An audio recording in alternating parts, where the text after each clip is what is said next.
আমি যখন প্রথম মা হলাম তখনকার যে খুশিটা লাগে আমার কাছে, যেরকম অনুভব হয়, যে খুশিটা আমি আসলে ব্যক্ত করতে পারি না। বডির জন্মদিনেও আমার ওরকমই লাগছে, এরকম একটা ভালো লাগার অনুভূতি যেটা আসলে আমি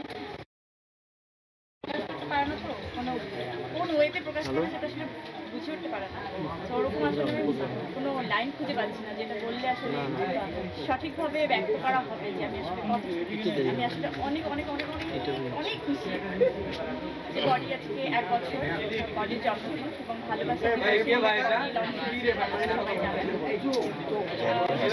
গত 1 বছর আসলে আমি টুকটাক করে শিখেছি কিভাবে আসলে নানা ভুলের মধ্যে দিয়ে সফলতার মধ্যে দিয়ে আসলে শিখেছি।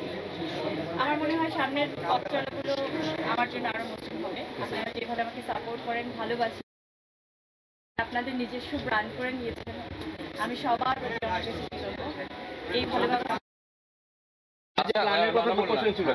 যে আপনি বলছিলেন স্টেজে যে ইন্টারন্যাশনালি ওইটা আসলে একটা জায়গায় যাবে, এটা আসলে পরিকল্পনা কি বডিটা নিয়ে? আমি যখন এটা শুরু করি তখন তো আমি একদমই একা একা চিন্তা করছিলাম। যখন আমি সেকেন্ড ট্রাইমেস্টারে আমার প্রেগনেন্সি, তখন মনে হচ্ছিল যে জিনিসপত্রগুলো এক ছাদের নিচে খুঁজে পাই না কেন, এরকম আমার হাজারটা দোকান, মানে যেটা তো বললাম আর কি, আসলে অনেকগুলো দোকান খুঁজতে হয় এবং আমি জানি না যে কোন দোকানে ম্যাটারনিটি ড্রেসগুলো পাওয়া যায়। নির্ধারিত কোনো দোকান ছিল না আমার জন্য।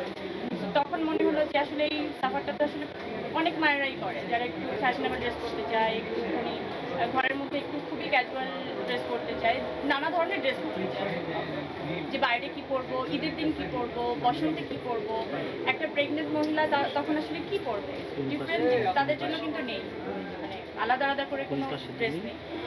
হয় তারা নিজেরা মেক করে নেয়, আর না হলে ওই একটা আমরা জানি যারা আসলে প্রেগনেন্ট মহিলা গ্রামগঞ্জে থেকে সব সময় আমি নিজে দেখে এসেছি, যেটা নাম হচ্ছে ম্যাক্সি। এখন যেগুলো কাপ্তান হিসেবেও মানুষ পরে, লং কাপ্তান, একটু ডিফারেন্ট ফ্যাশনের, আমি কথা বলতে পারছি না আর কি।